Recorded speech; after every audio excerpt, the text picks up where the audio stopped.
Баршаңызға қайырлы күн. Менің каналыма қош келдіңіздер. Бүгін сіздерге бауырдан жасалынатын котлеттің рецептімен бөлісетін боламын. Менімен бірге болыңыздар.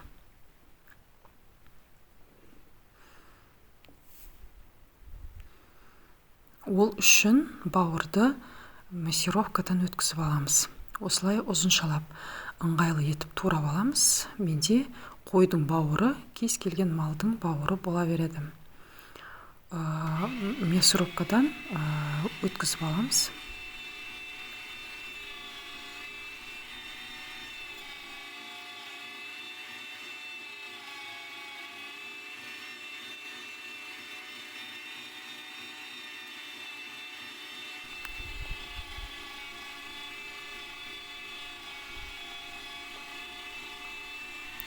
Енді келесі сәбіз, пияз, чеснок қосамын.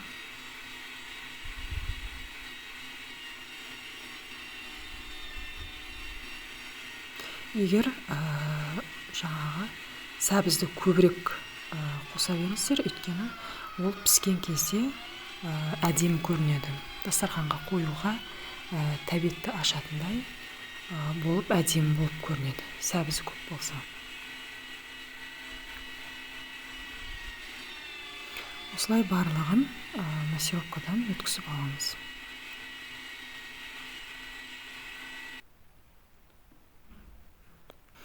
Өткізіп алғаннан кейін бір жұмыртқа, сүт қосамыз. Тұзымызды, бұрышымызды қосамыз.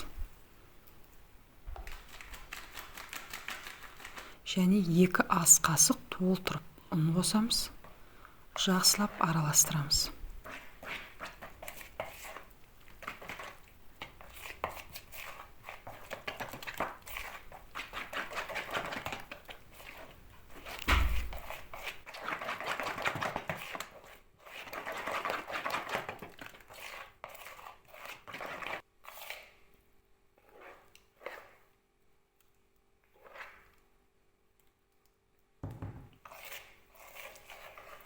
Енді сковородкамызға майымызды құйып, қызғаннан кейін жаңа котлеттерімізді 1 ас қасықтан салып пісіріп аламыз. 2 жағын қызартып.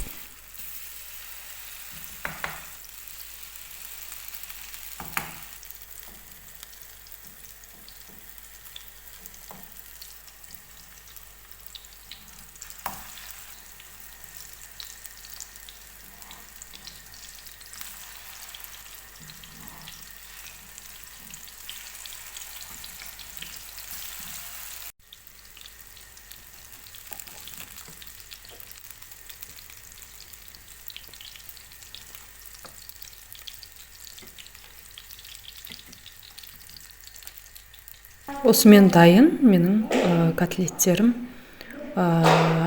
әдемі және жұмсақ болып піседі. Сондықтан менің рецептіммен жасап көріңіздер. Ұнаса лайк баса кетіңіз.